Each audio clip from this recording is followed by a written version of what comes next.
now that I went outside. My glasses are dark. Hello, and thank you for listening and watching. This is Tripod Talk Radio, and this episode will include video for the Tripod's YouTube channel because we have a very special guest with us today to address a major concern for all pet parents, especially those with tripods. Dr. Robin Downing is a leading pet pain expert and founder of the Downing Center for Animal Pain Management, an AHA accredited clinic in Windsor, Colorado.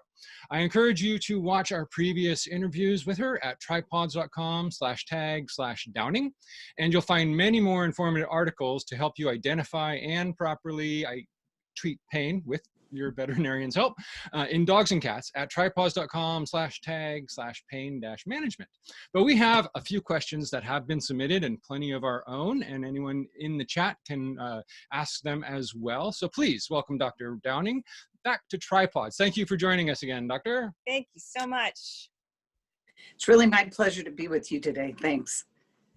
Well, we are just thrilled to have you here with us because pain, as you know, is such a big part of somebody's life when their tripod has had a leg amputation, whether it's a cat or a dog. Before, during, recovery, and after. Into their ages. So yeah, and so we want to start the conversation with a big question, which, how do we know if our pet is in pain? I mean, it's so hard to tell, and especially during the recovery process. I mean, is it the pain medication making them wonky?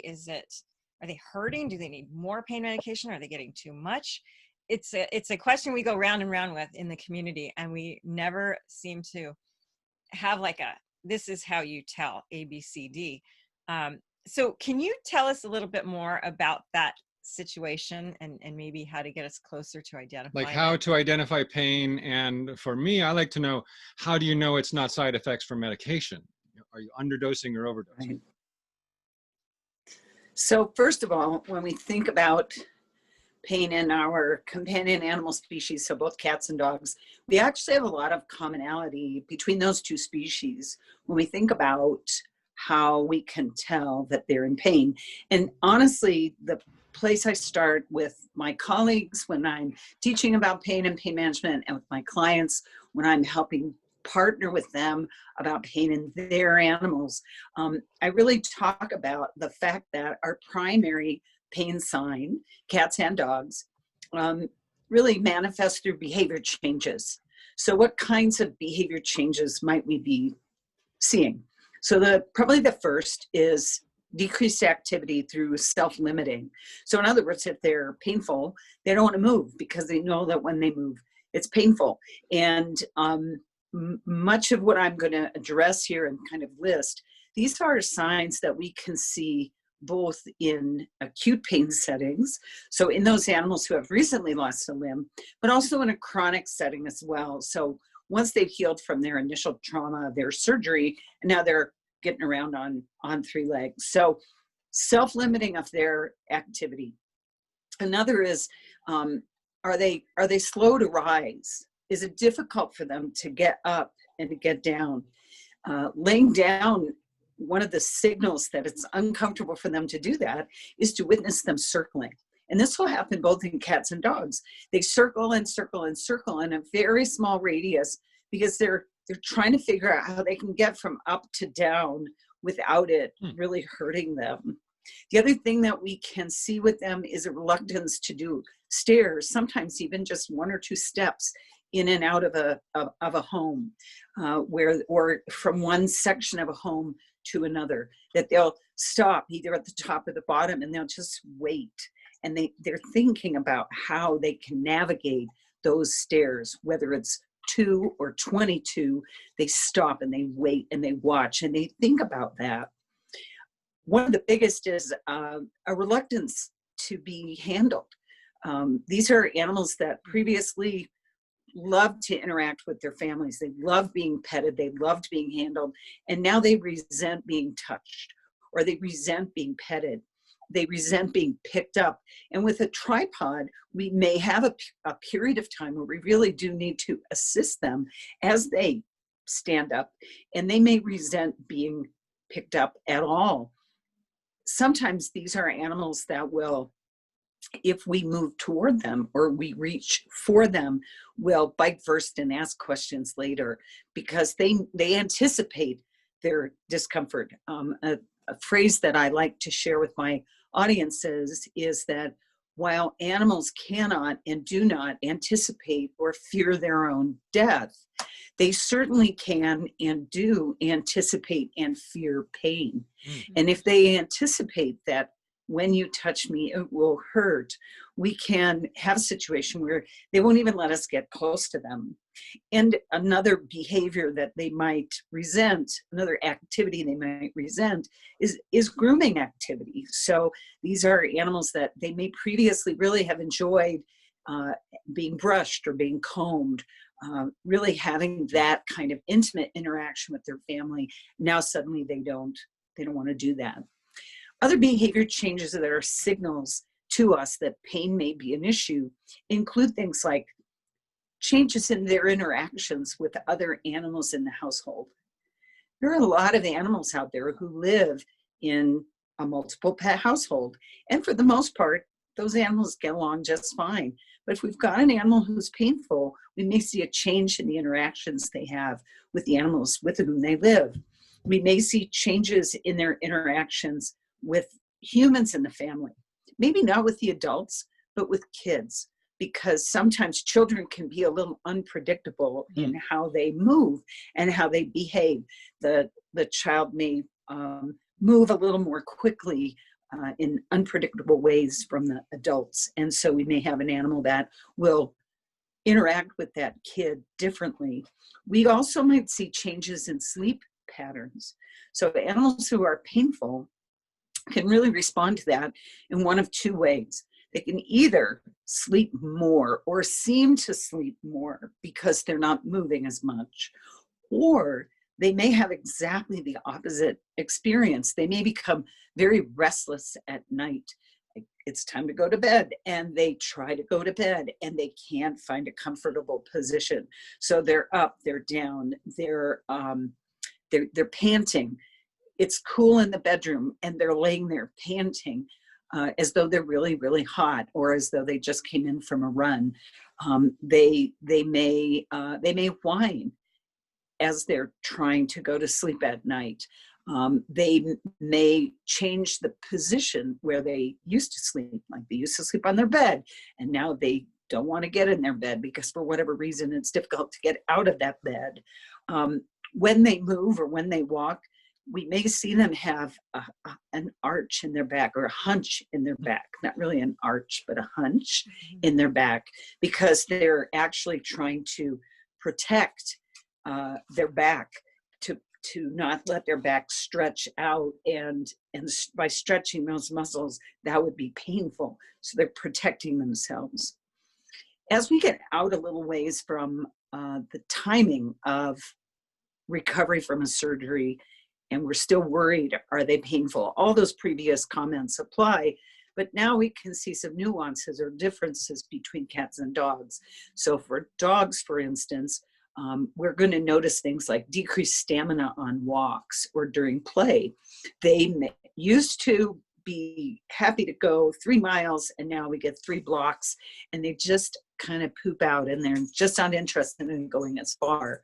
They may develop a lameness in one of the remaining limbs. This is a really important sign that something is amiss. They may have a lameness that comes and goes. So this is where, as pet owners, we have to be kind of savvy, because if it comes and goes, we can convince ourselves that we're making it up. Because, well, it was there yesterday. I thought it was there yesterday, but I don't see it today. So maybe I just made that up, that it was there yesterday. When in reality, it may actually be something that waxes and wanes, that comes and goes. The other thing we might see is a reluctance to eat, or a change in eating pattern, particularly if we have made the mistake of having their dishes on the floor instead of elevated to about the height of their elbows. When we have a tripod in particular, and we ask them to reach to the floor to eat, we actually unbalance them. And if they're painful and unbalanced, that is really going to interfere with their eating pattern. And with Now with cats, in the chronic situation, so they've lost a limb and now some time has passed and the acute trauma has healed, how could we ask ourselves, are they still uncomfortable? What would we see? These are cats that typically will be reluctant to go vertical. So these are cats that used to enjoy being in the windowsill, for instance, to watch the birds. And the reality is that three-legged cats can jump and they can climb. One of my very favorite patients in my first practice in North Central Wyoming was a black cat who spent most of his time outdoors. He managed to get stepped on by a horse and it shattered his back, one of his back legs, shattered it. And so we had to amputate. And I warned the family, I said, you know, it might be time for him to retire from stalking the farmyard. It might be time for him to retire and move inside. And she sent me a picture, and this is long before the internet, because this was back in the 80s. So she actually sent me a Polaroid picture of that cat on the top of the light pole in the middle of the farmyard with 3 legs. So it's true that cats who have only 3 legs can really adapt to that, but they have to be comfortable. Same as dogs, we can have cats that become maybe not inappetent, but they lose their robust appetite because they're distracted by their pain. And then one of the key signals in cats is decreased self-grooming, decreased grooming behavior, because it's painful for them to groom themselves, usually specifically from about the waist down. So where the rib cage ends and the lower back begins, that's where we start to see issues, whether they've lost a front limb or a hind limb. Though that's the place that goes first when they decide that they just can't keep up with their wardrobe. They can't groom themselves as effectively. You mentioned something there that I think is important for anyone really with pets, so after surgery specifically, and especially tripods, and that is that we need to be savvy and pay attention to these symptoms and stop, you know, like you said, fooling ourselves that that symptom is coming and going. And that's one of the main reasons we host, you know, more than 1,500 three-legged dog and cat blogs now. People journaling about their behavior, about their animals before, during, and after surgery can help them look back at and identify quality of life things and repeatable patterns. One other thing you mentioned that I wanted to talk about, though, was those symptoms like panting and restlessness are often, I see, confused with certain medications that cause panting and staring or restlessness. So can we talk about how to tell the difference maybe between some overdosing symptoms, underdosing symptoms, or pain indicators? So it's interesting that you asked that particular question, because in reality, most pain medications that we rely on, whether it's in the postoperative period or long-term, are actually not medications that we expect that we would see adverse effects. So for instance, the non-steroidal anti-inflammatory drugs are super, super important to decrease inflammation and pain, particularly in the postoperative period. Those really do not cause mentation changes. And while in human medicine, we are often prescribed opiate medications like hydromorphone, hydrocodone, oxymorphone, oxycodone. These are drugs that are not absorbed orally in dogs and cats. So not only are they useless, they're not absorbed at all, and they're controlled, which means that it, you know, opens us up for issues of diversion. So if we're going to use a tool, we want to make sure we're using a tool that is actually an effective tool. One of the myths of pain management in animals is that we should use a drug called Tramadol. And I want to make sure that I take the time to educate your listeners and watchers that Tramadol actually has been proven now in a very robust clinical study that was done at the University of Georgia by one of my very good friends, Dr. Steve Butzberg. It's been proven to be completely ineffective as a pain management strategy for dogs, completely ineffective. So if any of your listeners have a veterinarian who's not keeping up with the research and they're actually wanting to prescribe Tramadol, those clients should respectfully say to the veterinarian, I'm sorry, but the latest research lets me know this is not an effective pain management strategy. We need to use something else. I'm going to let you keep your Tramadol because it's not going to help my dog. So all of that said, one of the most important tools we have for pain management in an amputee, post-op and long-term, is a drug called gabapentin. And gabapentin actually works on nerve pain. When we amputate a limb, we cut some major nerves. And we know that if we leverage gabapentin in the immediate post-operative period, we can prevent nerve pain from occurring. And post-amputation pain is a huge problem in human medicine. So it makes sense that, of course, it would be a huge problem in animal medicine as well.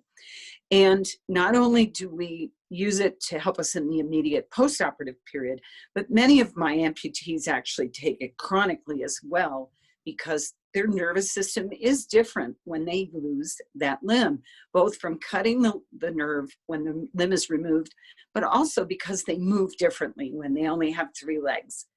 Gabapentin has a very important side effect of sedation.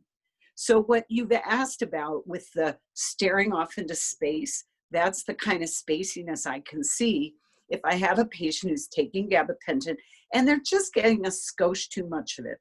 This is where it's time then, as a pet owner, to partner with the veterinarian to say, okay, my dog or my cat is having this weird response where he's staring off into space, or he's unsteady on his feet, or his appetite has declined and he was eating really well last week and he's sleeping a lot.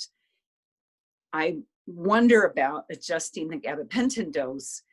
What we do is we adjust the dose. We don't take it away because it's a very important tool, but every pet is different, just like every person is different. So you might, if you had nerve pain, need to take 200 milligrams of gabapentin twice a day and your pain would be resolved. But another individual who's dealing with, say, shingles pain, post-herpetic neuralgia or shingles pain, might actually need to take 600 milligrams 4 times a day. It all depends on the individual, because the individual pain experience is just that. It's very individual. I do want to address the panting thing that you've asked about, because I really want to clarify that with the medications that we currently use for pain management, panting is not a side effect that I typically see. And instead, what I educate my clients to think about is when they see panting in an inappropriate setting. So it's not hot, they haven't been out for a walk, they haven't been playing, the animal, cat or dog, is just laying there and panting. That's inappropriate panting. And the first thing we have to think about is we might be having breakthrough pain. So the spaciness could be a side effect, but the panting is typically breakthrough pain. And that alerts me that it's time for us to adjust what we have in place to help that animal be comfortable. That's a great way to tell the difference. And I just want to thank you for addressing the Tramadol issue in particular, because that's specifically what I was thinking of when I talked about the panting. And long ago, when Wyatt had his Tramadol dosage for various reasons, he would pant and be restless, and it was because of that drug. And now we know we're going to include information about that study for people to share with their vets who might not know that Tramadol is ineffective for addressing these pains. I did hear one veterinarian, not a pain specialist, say that Tramadol in conjunction with another medication like gabapentin could possibly work. For cats though, wasn't that? No, it was he was talking about both, but what are your feelings about that? No. Still useless? No, it's useless. Yeah. Okay. It's got, it can have some mentation effects because it works on serotonin pathways and norepinephrine pathways. But no, for as far as pain is concerned, there's a metabolite that is present that is a effective pain blocking metabolite from Tramadol. And people get that M1 metabolite, and that's what works on pain in humans. Dogs actually make that metabolite, and it's present in their blood for less than 30 minutes. Oh. So they make the metabolite, and then it's eliminated in a really, really super short period of time. And we've known that from the pharmacology of this drug for a while, but it was really Dr. Budsberg's study published in the Journal of the American Veterinary Medical Association that, as he described it at a meeting when he was preparing to deliver his findings, he said, "I hope that this study puts the last nail in the Tramadol coffin." And I thought that was just brilliant the way that he put it. Yeah, definitely. And unfortunately, we're still seeing a lot of members come back with Tramadol after surgery. So we're doing our best to get the word out. And now that we have this wonderful conversation with you, we're going to point them to it. Could we remind listeners and those watching real briefly about your credentials? I didn't list all the acronyms at the beginning. We did in the blog post. But as founder of the Downing Center for Animal Pain Management, an AHA accredited clinic, you're also a member of IVAPM, I believe? Started IVAPM. Okay.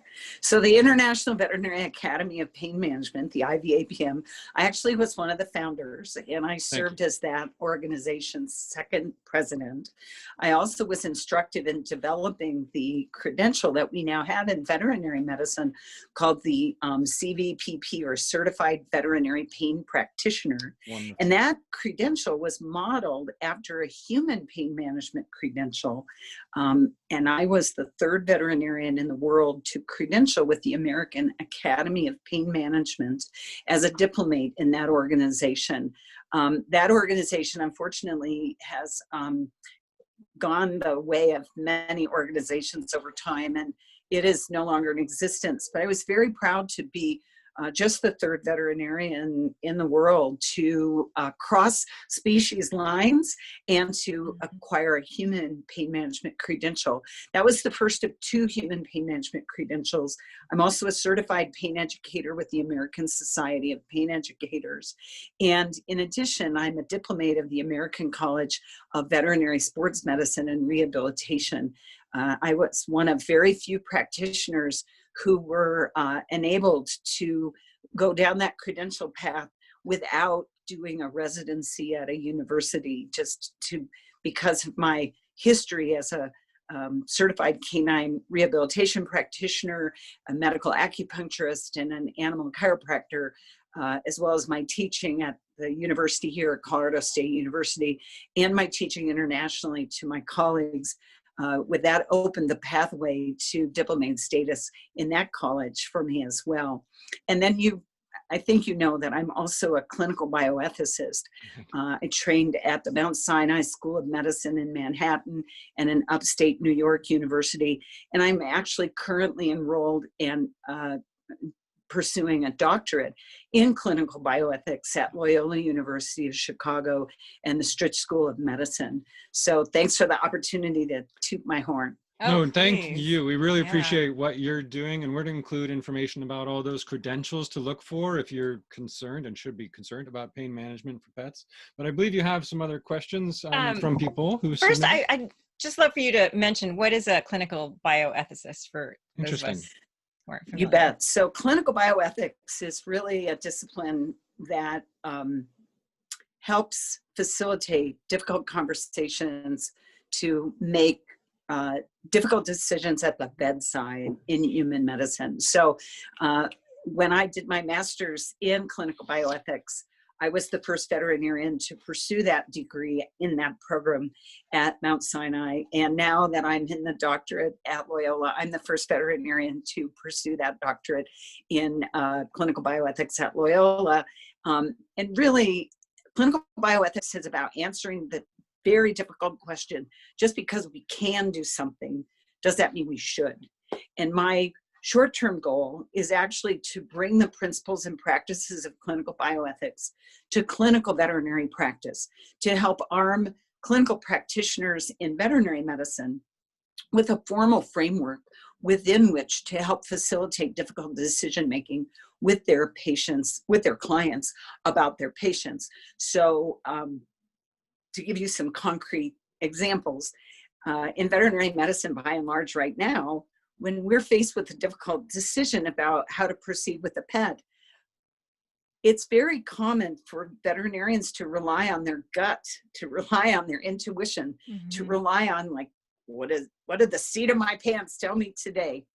And my objection to that is that that creates a lot of variability from situation to situation, but also from patient to patient and practitioner to practitioner. And it really occurred to me that we as veterinarians, we're faced with ever more complex decision-making about our patients. So here at Colorado State University, I don't know if you're aware, but it was about 2 years ago, a Labrador Retriever came in and had his aortic valve replaced using TAVR technology, which is the technology where they go in through the arm, to the vessels in the arm, rather than cracking your chest to put a new valve in your heart. So that's fascinating, but that's not a $5 procedure. Yeah. Here at Colorado State University, it's true that the neurologists know how to crack open the cranium and take out a brain tumor.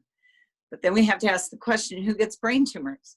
So if we have a 13-year-old dog who develops a brain tumor and they also have heart disease and kidney disease, well, just because we can take that tumor out of their head, does that mean we should? And so we really need a formal framework within which that we can ask and answer those difficult questions. And that's really what I hope to do short term, is translate those principles and practices.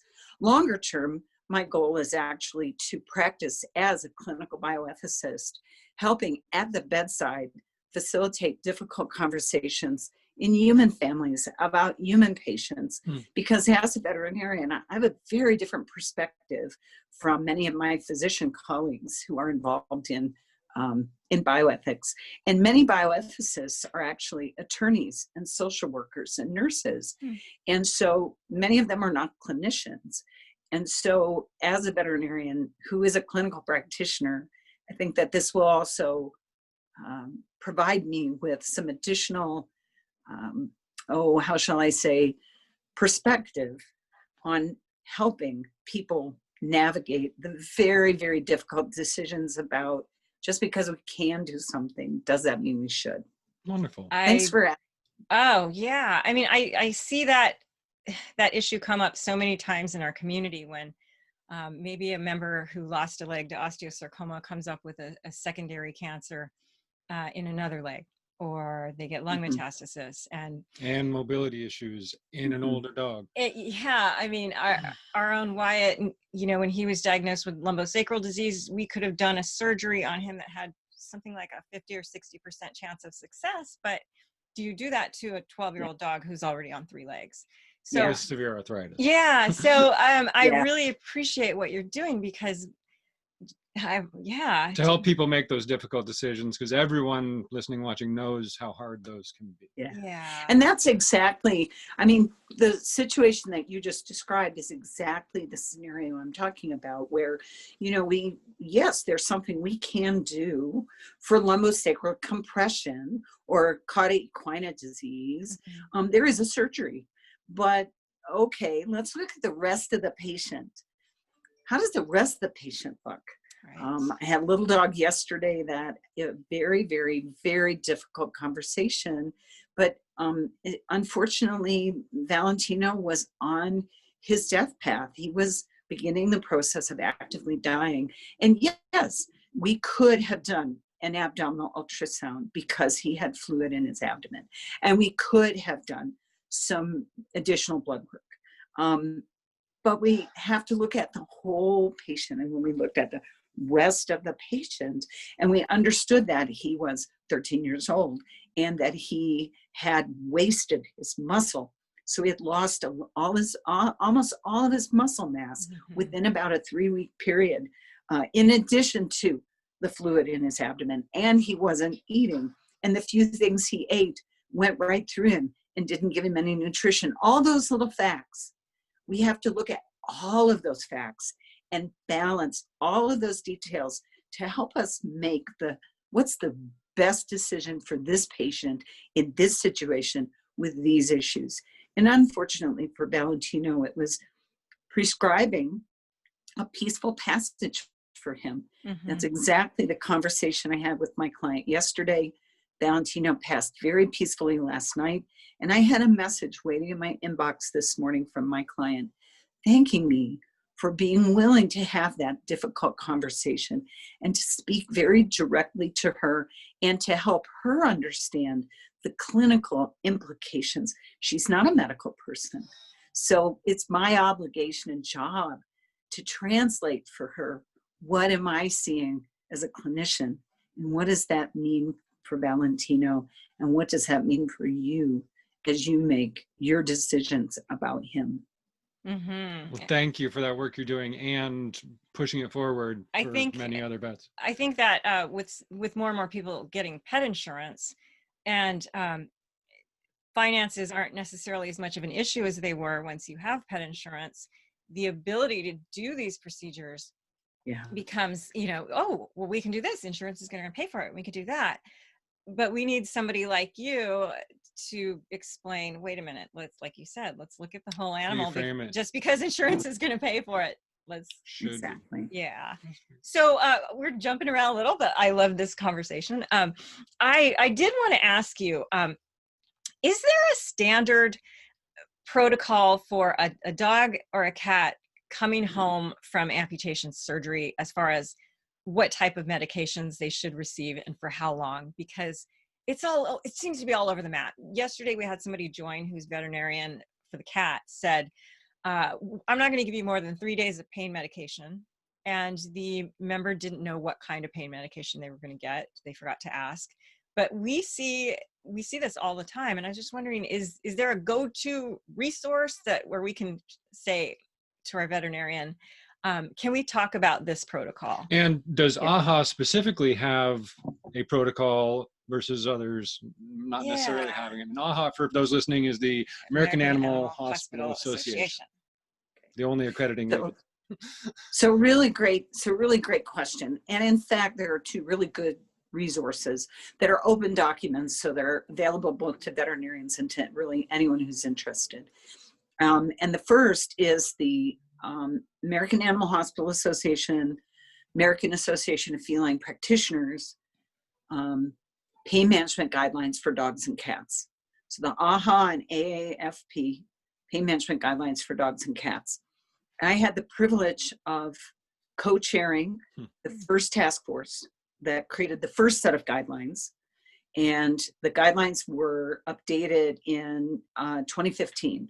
So we have a sort of a second set of guidelines, and adjacent to those guidelines is a toolkit for implementation. And that's also an open document. Oh. So then that's where you get into like building a protocol. The short answer to your very specific question, is there a protocol for what we do post-op? The short answer is no, there isn't. And part of that is because the pain experience and the pain phenomena and how we cause that pain by the procedures we do is quite individualized. So it's really challenging to just say in a cookbook fashion, for this procedure, do that. But the guidelines in the toolkit provide some guidelines and some strategies. The second guideline that I love to reference, and I use it all the time in my practice, is the WSAVA, the World Small Animal Veterinary Association set of guidelines for pain management in cats and dogs. And that's, I kind of mangled the title, but if you just look up WSAVA pain management, it'll come up. And it's a much more, it's actually a more comprehensive, it's a bigger document than the AHA AAFP guidelines. It is a little more robust, a little more in detail. There are some active links within the document to send people in different directions. And so those are two really good places to start. But then when it comes to actually executing a good pain management strategy, there are some really, I have some really smart colleagues who are really dedicated to doing good teaching about how to create a good pain management protocol in the postoperative period. The key being it has to be multimodal. It really needs to be something that starts before, happens during, and then follows up after a procedure. So let me give you some pieces that I think it would be useful for your listeners to know about.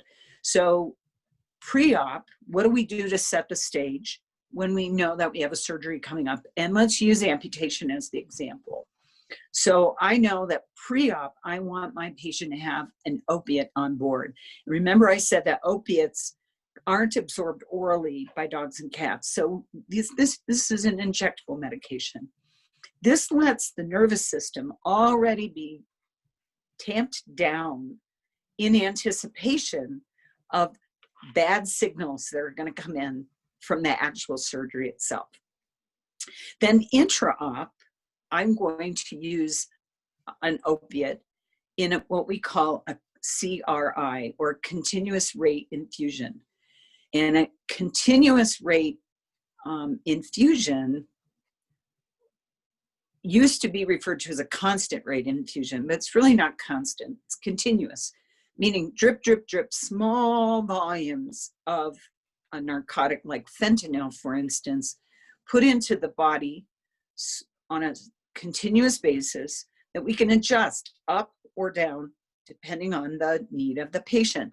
So there is, in this situation, circling back to, can we have panting as a side effect of medication? This is the one situation where a pain medicine can cause panting or restlessness.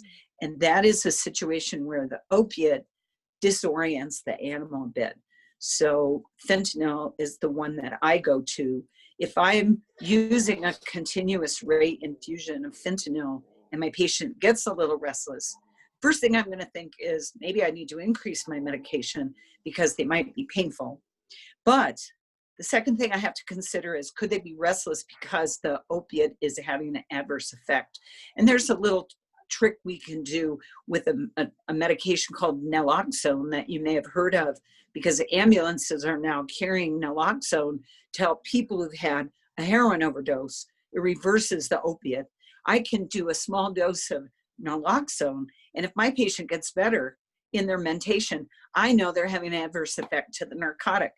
If it doesn't change the behavior, I know they're more painful. So then I can adjust their medication up. So that's intra-op. And then post-op, when they're in my hospital, I'm going to have that continuous rate infusion. But then when they, as part of my procedure, I have to confess that my patients now have their amputations at the hands of a very skilled surgeon who can do an amputation in the time it takes me to take ovaries out of a dog. So she's really good. She's really fast. Fast doesn't equate to good, but the advantage to a speedy surgery is less time under anesthesia, fewer drugs involved. So I really want my patient to have that experience.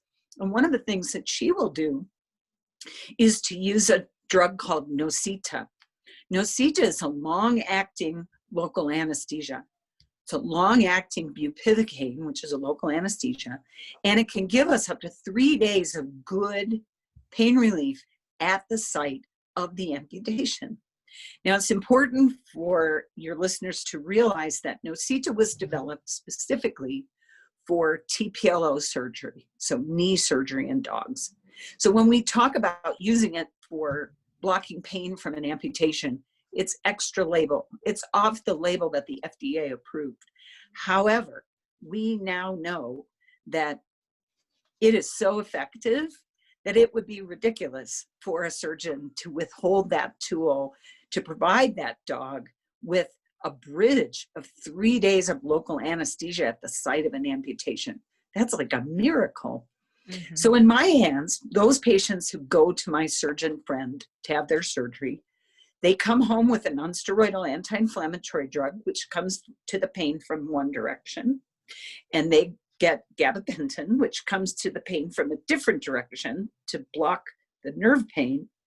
But then there's also physical medicine things that we do. So I teach my clients how to use ice in the first 4 days and how to use heat in the days following. I teach my clients how to use a technology called targeted pulsed electromagnetic field therapy, or the Assisi loop. Here we have a tool that my clients can use every day at home to decrease pain, to decrease inflammation. It's something tangible that they can do in between times they see me, because the other things that I'm going to do for that patient include photobiomodulation with therapeutic laser therapy, because I know that I can speed healing. I also like to talk with my clients about some of the management things they can do at home, managing the environment. So for instance, I happen to really be biased in favor of a product called a rough wear vest. The rough wear vest looks like, I don't know how to, it looks like, not quite like the kind of vest you would wear if you were cold, but it's different from a harness. It's more robust than harness, and it has a handle right between the shoulder blades, which means that we can actually help lift an animal, help assist them getting up, getting down. The rough wear vests come in multiple sizes and multiple colors if you have a color preference. So it's a great tool for people to use at home. And then of course I educate about eliminate all slippery surfaces. Eliminate all slippery surfaces, whether you use the kind of squishy pads that they use in a gym under weight equipment or under a treadmill, or use area rugs. It's time to eliminate slippery surfaces as these patients transition to home, so that they don't have the risk of falling, particularly falling on their amputation site. And the same with baby gates to block unsupervised access to stairs. It's fine for them to learn. They have to relearn how to go up and down stairs, but we need to assist them so that they don't have unsupervised access to stairs. And then finally, one of the pieces that I always like to talk about with my patients, with my clients, and with my colleagues when I'm teaching about pain, particularly for a tripod, is that it's really important for us to leverage good nutraceutical support, because we have good nutraceuticals now that can help us decrease chronic inflammation, decrease chronic pain, and help that animal adjust to the fact that they're not moving like they once did. When we go down the nutraceutical path, it's going to be very important to actually understand that it isn't about ingredients in a nutraceutical, it's about the formulation. And we as pet owners, not just me as a veterinarian, we as pet owners need to be sticky about making certain that the nutraceuticals we are using have been proven in clinical studies in the target species. So I want to use a nutraceutical that's been proven in dogs to be effective in dogs. I want to use a nutraceutical that's been proven in cats to be effective in cats. Unfortunately, there aren't as many for cats as there are for dogs, but that's really important. It really isn't about an ingredient. I educate clients all the time who say to me, well, I read that omega-3 fatty acid is good for joints, and so I went to GNC and I got fish oil capsules. Well, that's fascinating, but that's probably not making any difference at all, because we know things about how those compounds need to be formulated to actually meet the needs of our patients. So it's kind of a long answer to your question, but I'm hoping I painted a reasonable picture from before, during, and after something as important as an amputation. You certainly did. And thank you for bringing up the nutraceuticals, because one of the biggest and most common questions we get, especially on social media, people come home with their new amputee cat or dog and say, what's the best supplement for my dog? And well, that's the question for your vet. And hopefully you have a vet like Dr. Downing. Yeah. But would you agree that the essential fish oils and the high grade ones are, quote unquote, the best, or the one to start with? So let me talk specifically about omega-3s, because there are 3 products now that we know are effective in both dogs and cats. And they're, the key here is the formulation needs to be a triglyceride formulation. There are two formulas for coming up with an omega-3 product or a fish oil product. And one manufacturing process is called esterizing. And it's an ester form. Now we go back to organic chemistry, and it's an ester form of that omega-3. Well, that's a really cheap way to make it. So most of the omega-3s that are out there, most of the fish oil products that are available for purchase are esterized because they're cheap to make. Okay, but they go in this end and they come out the other end unchanged. They're not bioavailable. We need to use a triglyceride form. And that triglyceride form takes longer to make. It's a little more cost intensive. It needs to be created in a low oxygen environment. And at the moment, there are 3 products in the veterinary industry that are created as triglyceride products. The one is a product called Wellactin from the Nutramax company. And the Wellactin liquid is a triglyceride form, and it's really liquid forms that give us the highest concentration that we can get a therapeutic dose. That's the other thing that's interesting about omega-3s is there are no capsules that are concentrated enough to get a truly therapeutic or medicinal dose of omega-3. You have to use a liquid. So Wellactin is one. The second is a product from the Veterinary company that is a triglyceride omega-3, and I think it's called Triomega. Forgive me, they've changed the name already once, but any veterinarian would be able to access Veterinary products. And then the third is a product from the Nordic Naturals company. Nordic Naturals makes a product called Omega-3 PET, and Omega-3 PET is a triglyceride form of the omega-3s that is bioavailable and in a liquid form, so we can get a therapeutic dose. And I've used all 3 of those products, and they all work, and they're very, very good, not just for joint support and not just for decreasing inflammation, but they're good to support the immune system, and they're really good for skin and hair coat quality as well. I'm curious, you mentioned how there are no capsules that you can't take enough capsules to get the right therapeutic dose. Is that the same for humans? Because we take an omega-3, and I'm curious.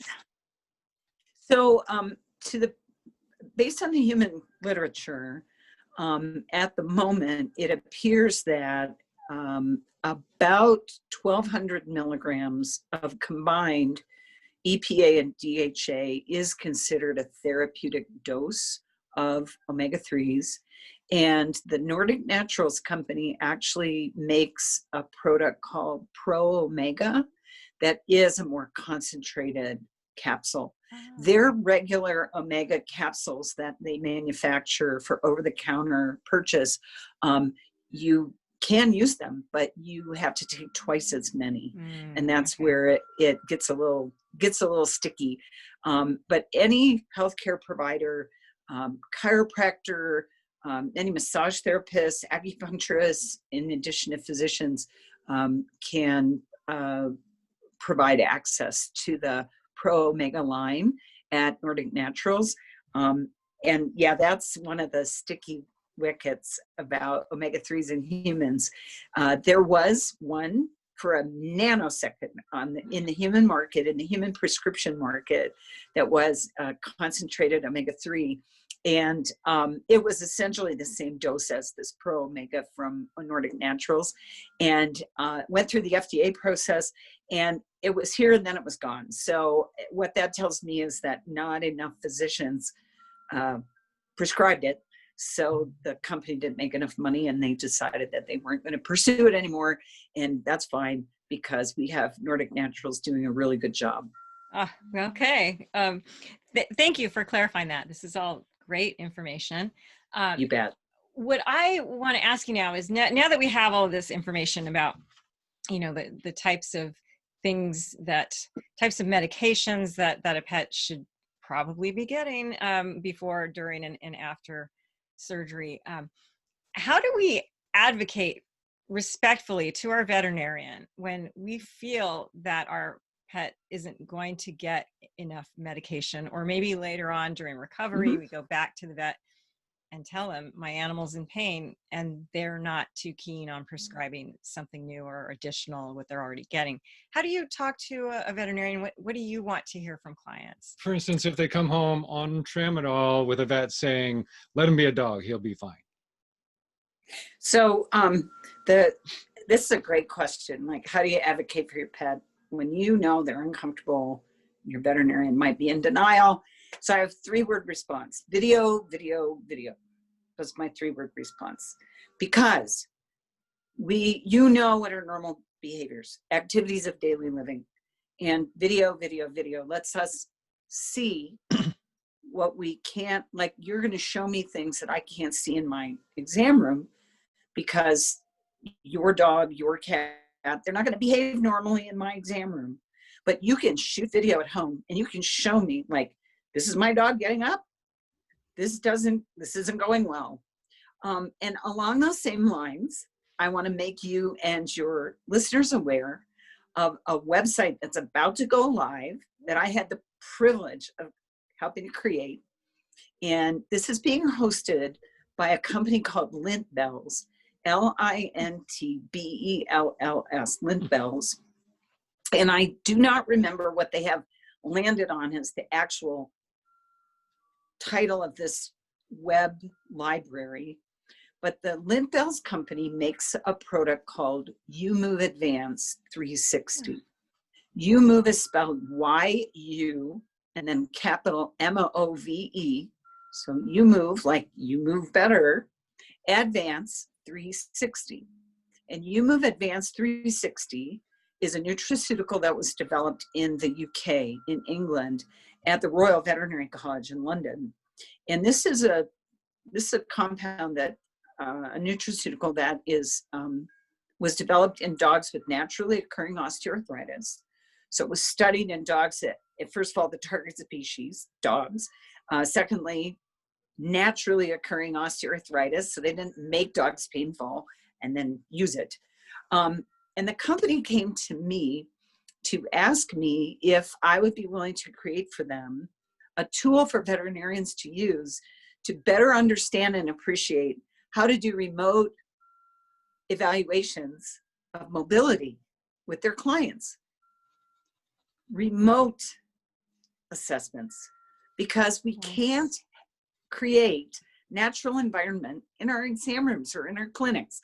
And now that we're doing more and more telemedicine and veterinary medicine, this is even more important opportunity we have to, with an animal that is uncomfortable, to make a prescription, make a plan, and then send that dog home, and then ask the question, how is it going?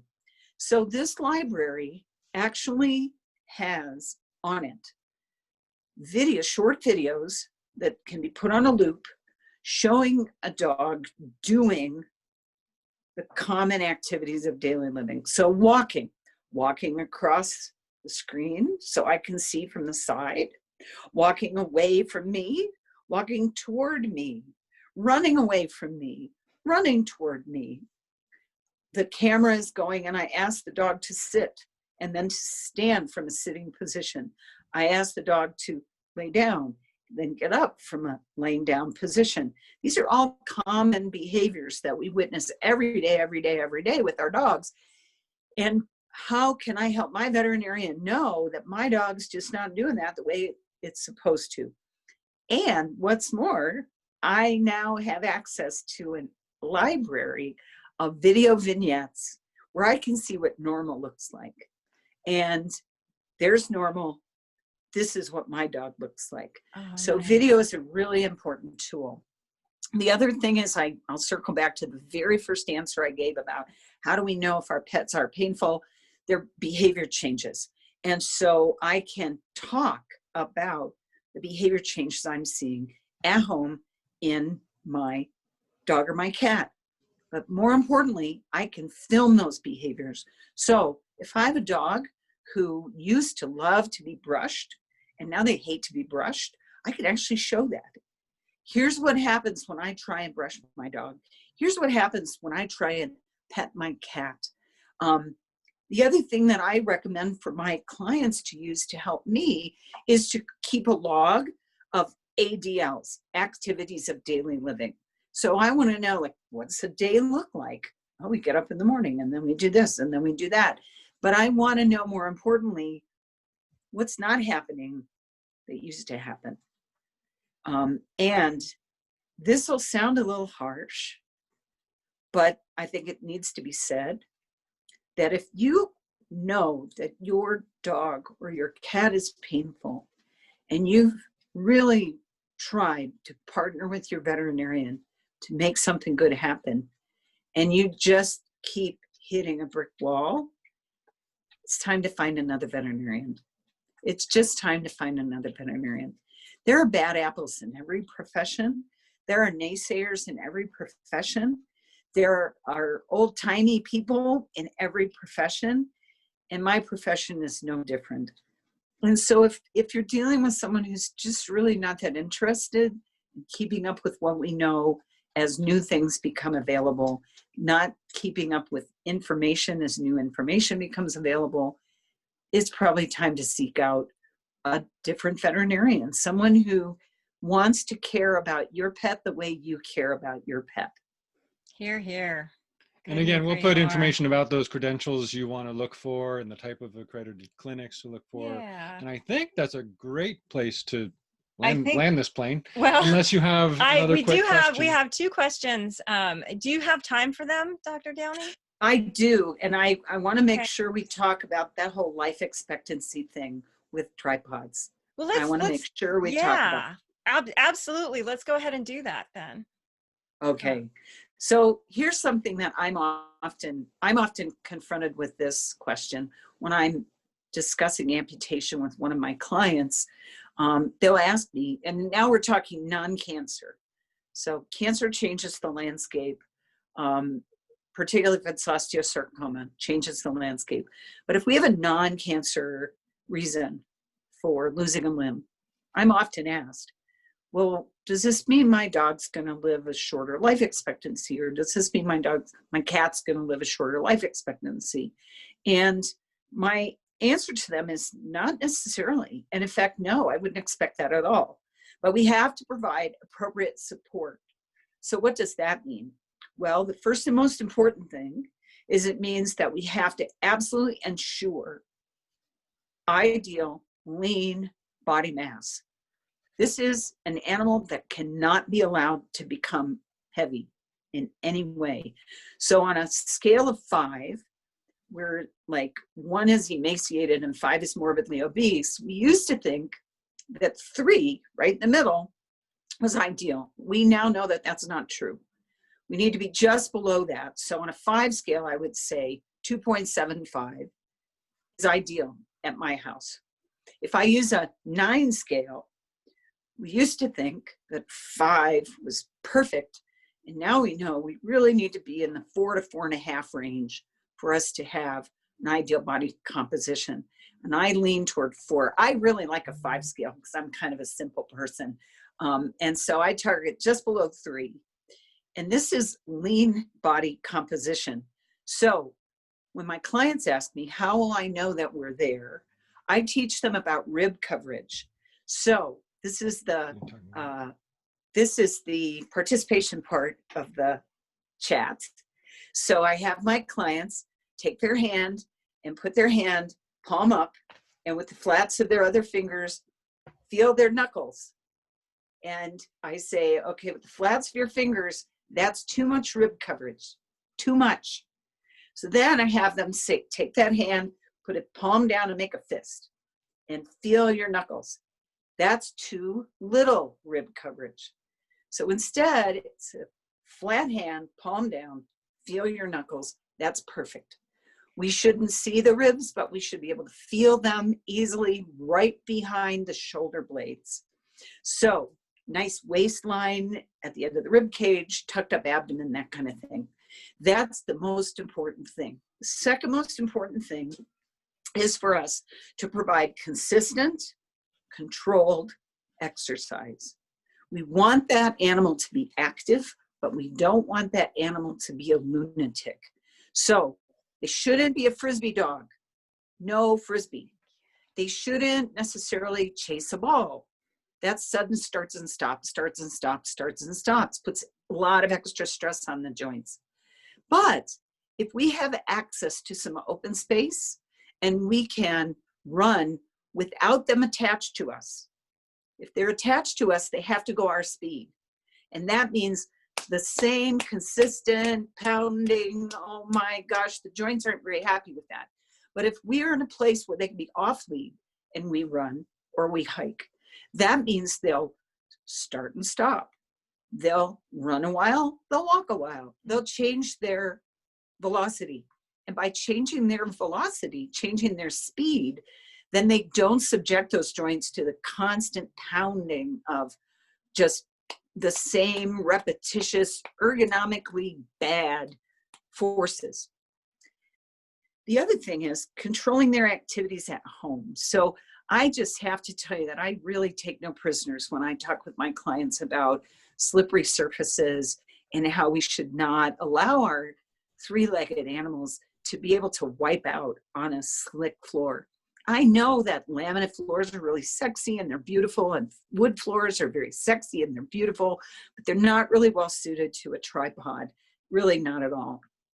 And then the last thing is making certain that we have in place good nutrition and good nutritional supplements to provide support to the joints, because all of the joints of these dogs and cats are being subjected to forces different from how nature intended.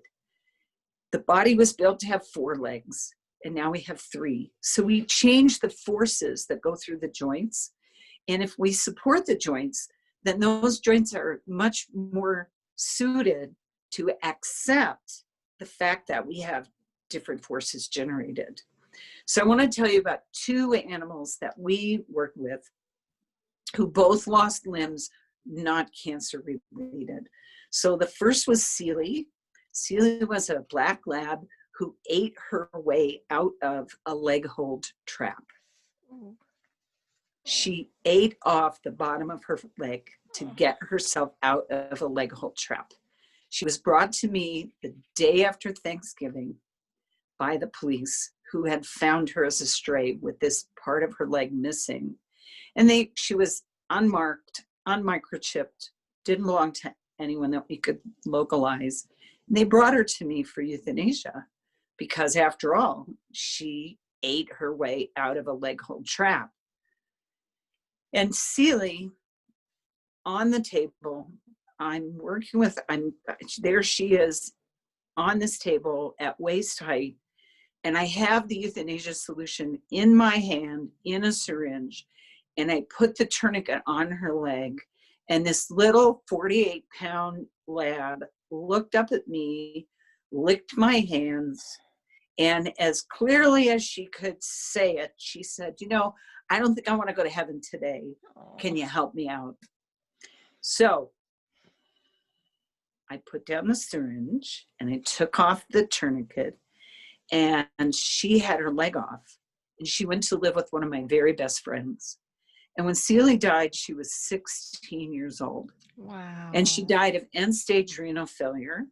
She was probably no more than 2 when we took her leg off. She made an amazing recovery. She had a very active lifestyle with modified exercise, as my friend was guided to provide her. And she lived until she died. And when she died, she didn't have anything to do with only having 3 legs. The other case I want to tell you about is Grazi. And Grazi was a cat who got up in a car engine and had his leg amputated by the car engine. Because it happened so quickly, the blood vessel snapped back in and he did not bleed to death.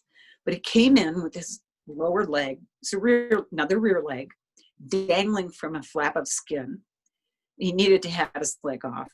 And this particular family said, well, I'm not going to pay for that, so put him to sleep. So we instead, because that was the wrong answer at my practice. Wrong answer. I'm sorry, wrong answer. So instead, what we demanded, because I wasn't going to let him leave, because I knew he could find somebody to kill the cat. Said, no, here's what we're going to do. You're going to pay me for euthanasia. You're going to pay me the same fee that you would pay me for euthanasia with a cremation. But you're going to sign this form that signs this cat over to my possession. And we'll take it from there. And what you don't know won't hurt you. And he said to me, he actually had the nerve to say to me, well, if you're going to take his leg off, how come we can't have him back? And I said, if you're willing to pay for the procedure that needs to happen, I'm happy for him to be with his family. But you just told me you wanted me to kill him. And I'm not willing to do that. And I wouldn't have been so angry and frustrated if his 12-year-old son hadn't been with him, sobbing. Oh my God. But you know what? This is like, hopefully that kid went away with a lesson, because the dad still stuck to his guns. Not going to pay for that. Okay, fine. Here's the form. Write me a check. Paid for the euthanasia and cremation. And we knew, because they knew how old this cat was, he was almost 4. He was 3.5, 4 years old. And the reason that we changed his name and called him Grazie is that's short for Graziano, who was a very famous boxer, who was always an underdog in many of his fights. We were like, this cat wants to live. We took his leg off, and when Grazie died, he was 17 years old. Wow. 17. So all of you listening, when you are confronted with the need to consider a non-cancer amputation, and cancer amputations too, but that's a different context, a non-cancer amputation, and you're worried, is my cat, is my dog, is this going to shorten their life? The short answer is not necessarily. If they dodge the cancer bullet, the reality is they can have a normal life expectancy. And I love talking about these two cases because there's just perfect examples of how great it can go for them if we're just willing to do a few things on their behalf.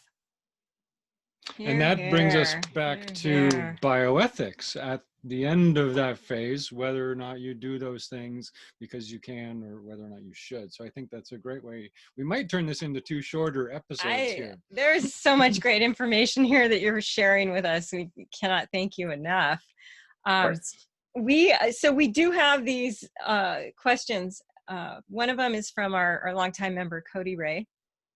And Cody wants to know, we are wondering what you think of alternative pain management modalities such as cold laser acupuncture, a CC loop, stem cell injections, etc. We tried all of these and found that none of them seemed to work for our dogs who were, they were all Tripawds, who were experiencing chronic pain due in large part to arthritis. Do these modalities work? And let's see. I wonder if these modalities work better with acute pain versus the kind of chronic pain that can result from being a long-term tripod. Yeah. So the short answer is all of those modalities work, and they actually work almost better in a chronic pain situation. Yeah. But we have to have a multimodal pain protocol in place. So for instance, I never use acupuncture as a standalone. I never use therapeutic laser or photobiomodulation as a standalone.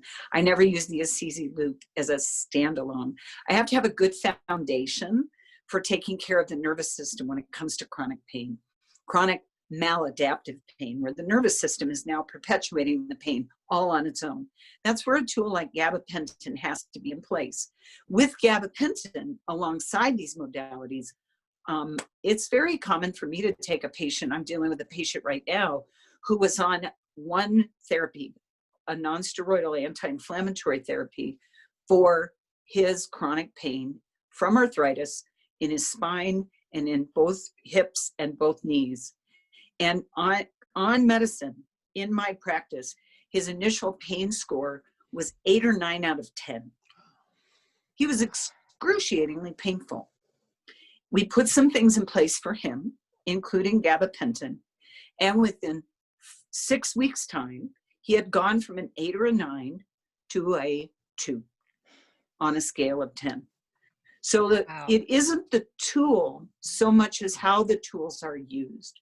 And for most of my chronically painful patients, I use combinations. So my clients are using anesthesia loops at home. In between times, they're seeing me. I will often teach them massage techniques that they can use at home. In between times they see me. I might include even some acupressure, teaching them very specific acupuncture points that they can stimulate with their fingers in between times they see me. And when they see me, we may do things like, we may do some treatment in the underwater treadmill. We may do some spinal stretching using big inflatable peanuts. I may do acupuncture. I may use my laser.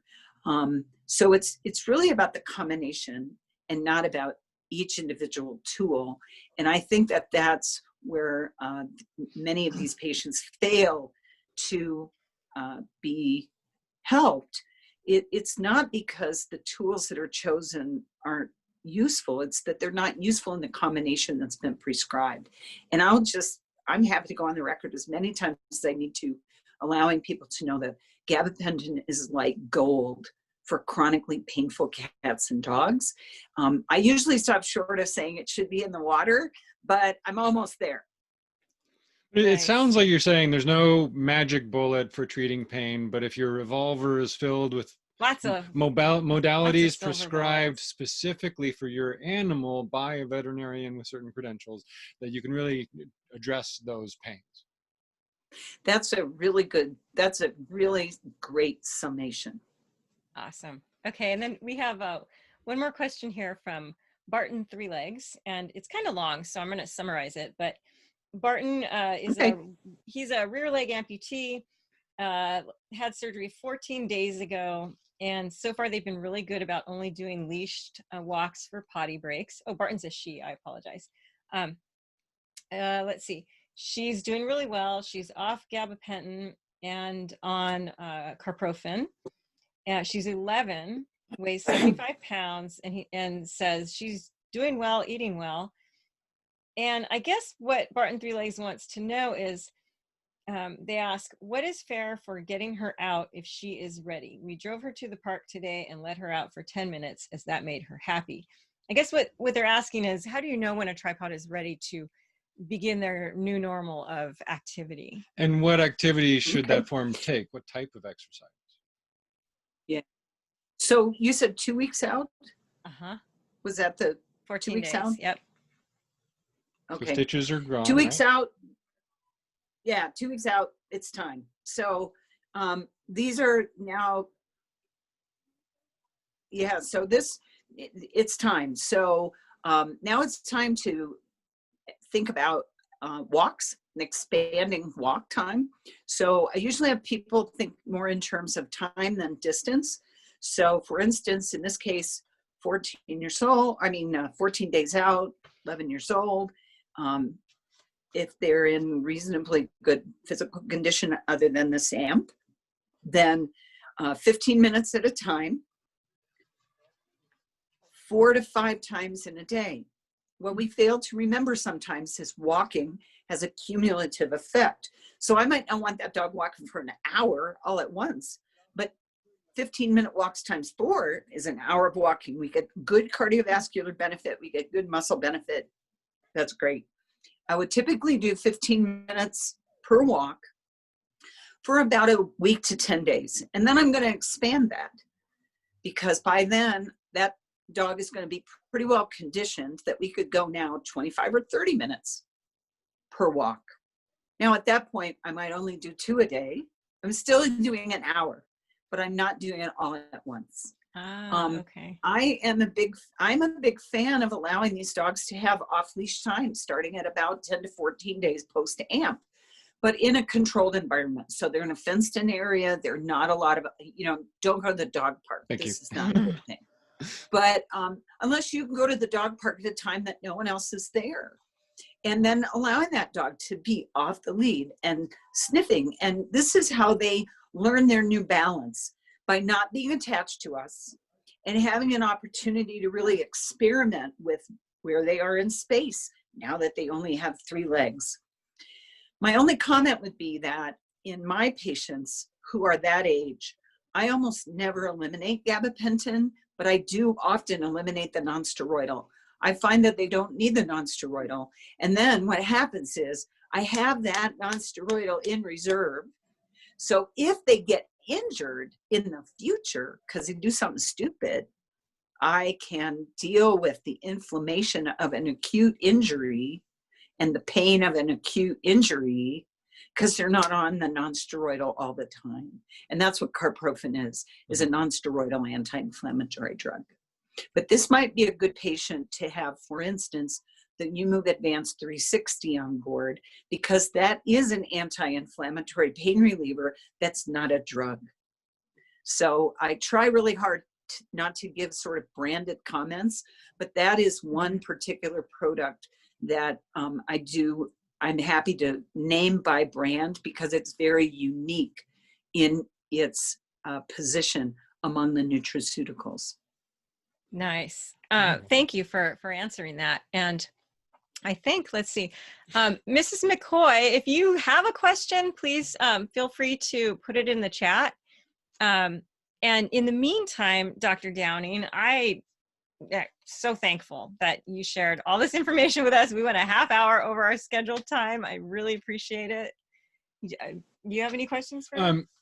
You mentioned walking, and one thing that we were taught long ago from a certified veterinary rehab therapist was that walks don't build strength, only stamina. And certain people have, called me on that, and I was wondering what take you have on whether or not walks are building strength. So by and large, I would say that's an accurate statement, that walks are more about stamina than strength. But here's what I do to build strength while walking. I'll have people do what's called serpent walking. If you can find a street that's not heavily trafficked and you actually have a curb, you have the dog step up, step down, step up, step down, right side to the curb. And then you find a stretch where you can do left side to the curb, because you always want to condition both sides at the same time. Step up, step down, step up, step down. The other thing that I will do is to have clients find a ramp, like in a public building, like a post office, because the rise to run in a handicap ramp is perfect for this. And we teach the dog to walk backwards. So dogs are not programmed from heaven to walk backwards. We have to teach them how to walk backwards. Once they know how to do that skill on level surfaces, I have my clients find a handicap ramp at a public building, and they have that dog walk backwards up the ramp and then backwards down the ramp. So in other words, it changes things up during a walk. So it's mentally stimulating to the animal as well, but it also helps build strength. And then the other thing I will teach is diagonal walking up and down inclines. So like, for instance, if there's some open space and there's kind of some rolling hills, it's perfect to do a diagonal walk up that hill with the left side toward the hill, and then down the hill, the left side toward the hill, and then turn around, go right side up toward the hill, up the hill, right side toward the hill, down the hill. And it does not have to, we're not talking like, this is not doing 14ers in Colorado. It's not that kind of steep, but by having that incline, that's where we can actually use a walk to build strength. Walking on level is more about stamina, but changing up the terrain is about balance, and it actually can help us build strength. That's wonderful. That's Thank you awesome. so much for that. And it opens up a whole new discussion. Oh We my could gosh, spend I know. hours talking about rehab and conditioning exercises with Fit Paws balls or cushions and this sort of thing. We'll save that for another time. Or people can download Loving Life on Legs, 3 Legs, or see our many other videos. But we can't thank you enough for your time. Really appreciate it. You shared so much with us. It's really my pleasure. I really appreciate the invitation. I love talking about this stuff, as you could probably tell. And I really hope that I've given your listeners some tools, some things to think about, some considerations to just help enrich life with a three-legged pet, whether it's a dog or a cat. And remind people where Absolutely. people can find the Downing Center for Animal Pain Management, small animals. So the Downing Center for Animal Pain Management is in Windsor, Colorado. We're about an hour to an hour and a half north of Denver. And we have a pretty robust website, www.downingscenter.com. And I welcome people to have a look at our site. And I really so enjoy helping people who love pets be able to do the very best things for them. And I really appreciate you giving me this opportunity today. Thanks. Oh my gosh, Well, we can't thank you enough, and we'll include all that information in the show notes, and they may be multiple show notes. We might have a couple here. So thanks again. Thank you so much for all you do for the animals. We really appreciate it. All right. Thank you. Well, have a great day.